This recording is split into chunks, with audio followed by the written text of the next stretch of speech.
वैदिक युग को देखते हुए लगता है कि आज का युग वैदिक युग की तरफ जा रहा है। वैदिक युग में ऊंच नीच की भावना ऐसी नहीं थी। विवाह शादी खुल करके इधर उधर जहां जिनकी इच्छा होती थी करते थे। आज सरकार का कानून ऐसे ही हो गया है। और बीच में जो वर्णन है बड़ा अद्भुत है। महाभारत का वह अंश अनुशासन पर्व में कन्या किसे देना चाहिए, कैसे देना चाहिए, और विवाह फिर कैसे होता है, और भिन्न वर्णों के स्त्रियों से विवाह और उनसे उत्पन्न बच्चे, फिर आगे विस्तार से वर्णन है।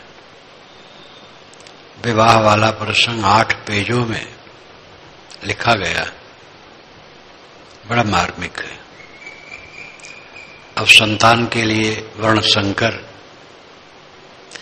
संकर में लगता है सभी वर्णों के लोग उसमें हैं,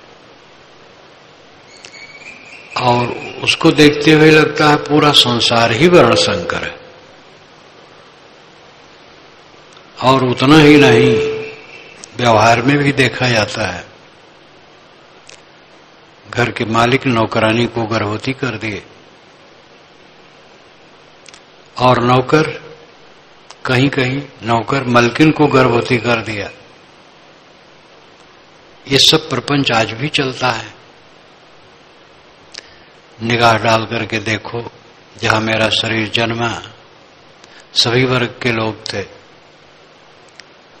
और ये प्रायः देखा जाता था। तो जो बहुत ऊंच नीच की भावना का प्रपंच फैलाया गया, और अहंकार और हीन भावना, आज का कानून बहुत अच्छा लगता है। कुछ नहीं, जिसका जहां प्रेम हो विवाह कर ले, और कोई ऊंच नीच नहीं। सरकार की तरफ से सबके लिए मान्यता बराबर है। ब्राह्मण पुरुष से शूद्रा स्त्री से बच्चा पैदा होगा तो नीच हो जाएगा? क्यों नीच हो जाएगा? और शूद्र पुरुष से ब्राह्मण स्त्री में बच्चा पैदा हो तो भयंकर चंडाल काहे हो जाएगा। अच्छे संस्कार वाला अयोध्या के पास एक सज्जन है, प्रोफेसर है, देखने में सुंदर, और शायद है कि वो वर्ण संकर से पैदा हुए हैं जैसे लोग मानते हैं। उन्होंने अभी तक तो शादी ही नहीं की थी। सब लोग उनकी प्रशंसा करते हैं। ब्रह्ममंडली तो वहां खूब है, लेकिन जब चर्चा हुई तो ब्राह्मण लोग भी कहे, अरे साहब उनकी बात न कहो, तो देव स्वरूप है, उनके सद्गुणों से सब प्रभावित है।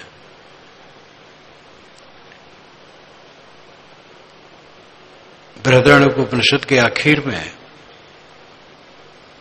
50 से अधिक ऋषियों के नाम हैं, जिनकी माताओं का पता है, पिताओं का नहीं। तो स्वामी शंकराचार्य तो बड़े भयंकर ब्राह्मणवादी थे, लेकिन उन्होंने वहां एकदम स्वाभाविक व्याख्या की। स्त्री स्वातंत्रात् गुणवान पुत्रो भवति। स्त्री के स्वतंत्र होने से गुणवान पुत्र पैदा होते हैं। अब स्वतंत्र स्त्रियों के बच्चे हैं, सब पति का पता नहीं है। कोई जमाना था जब मात्र सत्ताक वंश था। युवती हो गई, कोई लड़की युवती हो गई, जहां से इच्छा उसकी हुई गर्भवती हो गई, बच्चा पैदा हुआ, बच्चा उसका है, पिता का कोई पता नहीं। सभी बच्चे माता केंद्रित होते थे, माता ही का वर्चस्व होता था, इसलिए मातृ सत्ताक वंश उसे कहते हैं। छांदोग्योपनिषद का जो एक ऋषि है सत्यकाम जाबाल, जवाला का पुत्र है, कुमार है, पढ़ना चाहता है। माता, मैं पढ़ने जाऊंगा। तो आचार्य पूछेंगे तुम्हारा क्या गोत्र है? तो क्या बताऊंगा? उसने कहा, भावम चरंती परिचारणी योग ने त्वाम लभे। बहुत जगह घूमती विचरती सेवा करती हुई मैंने तेरे को पाया है, इसलिए कह देना मेरी माता का नाम जबाला है और मेरा नाम सत्यकाम है, इसलिए मैं सत्यकाम जाबाल हूं। गया ऋषि से कहा, ऋषि ने कहा, बेटा तू सत्य बोलता है, तू ब्राह्मण है, जो सत्य बोलता है ब्राह्मण है। आचार्य भी समझा कि इसकी माता का पता है, पिता का पता नहीं है। तो आचार्य ने कहा, बेटा तू सत्य बोलता है, तू ब्राह्मण है। ये ऊंचा विचार उन ऋषियों का था और उसका प्रत्यक्ष अनुभव मुझे, जो अयोध्या के पास है, वह युवक, अब तो युवक क्या जवानी से आगे बढ़ गए हैं, सब लोग उनके सद्गुणों की प्रशंसा करते हैं। तो ये अहंकार बस ऊंच नीच मान करके जो विकृति समाज में आई है, वर्तमान कानून अच्छा है, जहां जिसका मन हो विवाह करे और सबका समान अधिकार है, ऐसी कोई व्याख्या नहीं।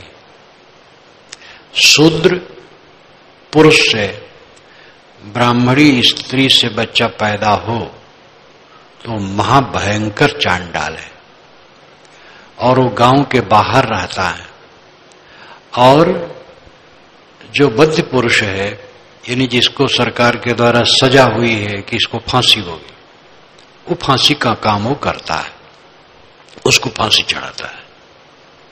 लेकिन ये व्याख्या सही नहीं है। फांसी चढ़ाने वाले जो होते हैं, जो उनका पेशा होता जो हो, खाली ब्राह्मणी से पैदा हुआ शूद्र द्वारा प्रतिलोम में तो फांसी चढ़ा, इससे कोई बात नहीं। तो इसलिए ऐसा लगता है कि जो वर्तमान का कानून है बहुत सुंदर है, क्योंकि इस कानून में कोई किसी को नीच नहीं कह सकता है। बच्चा जो पैदा होता है वो तो निरपराध है, कहां पैदा हुआ, क्या मतलब है। कीचड़ में कमल पैदा होता है, कई जगह सड़कों के किनारे कूड़ा कचरा पड़ा है और उसी में किसी फूल का बीज आ गया और जम गया, एकदम गगन मगन बढ़िया सुगंधी दे रहा है। मनुष्य अहंकार बस मनुष्यता को छिन्न भिन्न कर दिया है और वैदिक ऋषियों की याद आती है, उनमें ये बातें नहीं थी। वर्ग अहंकार तो उनमें भी था, जैसे गोरों को, लेकिन अब कुछ कुछ अहंकार तो होते रहता है सब जगह, उसको तो विवेक से मिटाया जा सकता है। लेकिन ऐसे हृदयहीन वो नहीं थे। आज का कानून बहुत सुंदर है, स्वतंत्रता है और धनी लोगों में ये सब हो रहा है। ऐसा हो न हो ये मेरा पक्ष नहीं है, मेरा पक्ष तो मानवता का है। मानव सामने है, मानव से बढ़ के कौन है, उसकी जात क्या है। मानव ऊंची निगाह से देखो, किसी को नीची निगाह से देखना महापाप है। ये प्रसंग मैंने कहा क्योंकि इस पर लिख रहा हूं तो ये बात आई। मन की शांति पर सब ध्यान दो। कल 2 सज्जन आए थे, सर्विस में है, एक कानपुर के हैं, एक इटावा के हैं। इटावा वाले ज्यादा वही ले, उनको भी लाए थे। बहुत दिनों से मेरी पुस्तक पढ़ते थे, मिलने की इच्छा थी। बड़ी अच्छी भावना थी। कहते थे महाराज लेकिन मन 2 मिनट भी नहीं रुकता है। तो मैंने कहा भाई वैसी सोच समझ वैसा काम आपने नहीं किया है, जब करेंगे तो ठहरेगा। अब ऐसा ठहरेगा क्या पूछना, भागेगा ही नहीं। जीवन बीत जाता है, आदमी उन्नति करता है। उन्नति का लोभ इतना है, कितनी उन्नति कर रहे, असली उन्नति समझता ही नहीं है। असली उन्नति है शांति, गहरी शांत असली उन्नति है, तृप्ति। कूड़ा कचड़ा बटोरना उन्नति मानता है। कूड़ा कचड़ा प्रारब्ध पुरुषार्थ से सब जगह इकट्ठा हो जाता है। धन दौलत जिसे कहते सब कूड़ा कचड़ा है। शरीर कूड़ा कचड़ा है, इस कचड़े के लिए कुछ कचड़े की जरूरत है। तो ये कम बेस कचड़ा जगह जगह इकट्ठा होता रहता है और बिखरता रहता है। ये उन्नति नहीं है। उन्नति है क्रोध न आवे, काम लोलुप न हो, ईर्षा द्वेष न करे, चिंता न करे, उद्वेग न करे, अशांत न हो, समता हो, शील हो, शांति हो, ये उन्नति है। चित्त का निर्मल बना रहना उन्नति है। चित्त क्षीर सागर, क्षीर सागर में शेष जी लेटे हैं और उनकी सीनी पर विष्णु भगवान लेटे हैं। पूरे भूमंडल में कहीं क्षीर सागर नहीं है, ये रूपक है। निर्मल मन क्षीर सागर है, दूध का समुद्र क्षीर सागर निर्मल मन है। शेष आत्म अस्तित्व है। किसी संख्या में भाग करें, भाग होता जाएगा। जब एक रह जाएगा तो उसको शेष कहते हैं। सारे विचारों को छोड़ते जाइए, जब अपने आप रह गए तो शेष। ये शेष की स्थिति ही विष्णु की सैया है। विष्णु आत्मा है, विष धातु से विष्णु बनता है, विष्णु शब्द। कोई इंद्रिय मन नहीं रहेंगे। इंद्रिय मन का पूर्ण अभाव विदेह मोक्ष है। तो देह रहते रहते कोई इंद्रिय न रहे, क्या नुकसान है। जयदयाल गोविंदका से मैं सन 60 में मिला था। गीता प्रेस के स्थापक जयदयाल गोविंदका और पोद्दार जी दोनों से मुलाकात हुई। जयदयाल गोविंदका उस समय गोरखपुर में थे। मैं वहां गया था, एक भक्त बुलाए थे तो फिर गया। गीता प्रेस में राम सुखदास जी महाराज का दोपहर के बाद जो छुट्टी होती आधे घंटे की श्रमिकों की, उसी में भाषण उनका हुआ था, वो सुना। आध्यात्मिक भाषण था। उस समय वो ज्यादा प्रसिद्ध नहीं थे और लगता था कि करीब 58-60 के होंगे। बहुत बढ़िया बोले। फिर मैंने पता पाया कि गोविंदका जी ही पास से एक गांव में घर में है। तो गीता प्रेस से हट करके उनका मकान था, उसमें गया, मिला, बातचीत हुई। उनको दिखता नहीं था। सामने तो नहीं पता चलता इनको नहीं दिखता है, लेकिन दिखता नहीं था। डॉक्टर ने कहा था कि बोलना बंद कर दीजिए। तो उन्होंने कहा था कि आंख न रहे तो मेरा क्या नुकसान है, बोलना वोलना नहीं बंद करोगे, भगवान की सेवा जो करना है करता रहोगे, आंख की हमें क्या जरूरत है। गृहस्थी में रहते हुए संत थे, गृहस्थ संत। तो याद आई, वो एक क्या कहते, एक स्टेशन पर पुस्तक विक्रेता ने कहा उनके विषय में,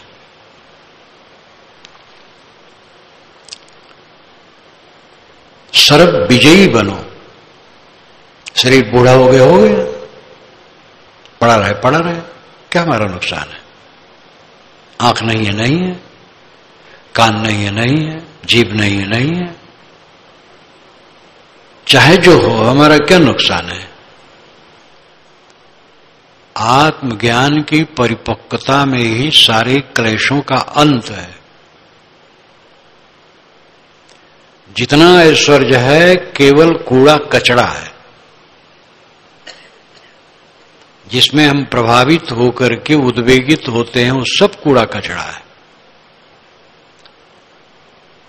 अवंत में वो कूड़ा कचड़ा भी नहीं रहेगा, मूल प्रकृति में लीन हो जाएगा। कूड़ा कचरा निर्मित वस्तुएं हैं, मकान, शरीर, रुपया पैसा, अन्न पानी, जो कुछ भी है निर्मित पदार्थ कूड़ा कचड़ा है। ये सब बदल करके मूल द्रव्य में मिल जाना है, प्रकृति के मूल द्रव्य में। मूल द्रव्य से वस्तुएं निकलती और उसी में लौटती हैं। नाच रहा है प्रपंच और उसमें हम अपने को जोड़ जोड़ करके दुखी हैं। कहां क्या मेरा है?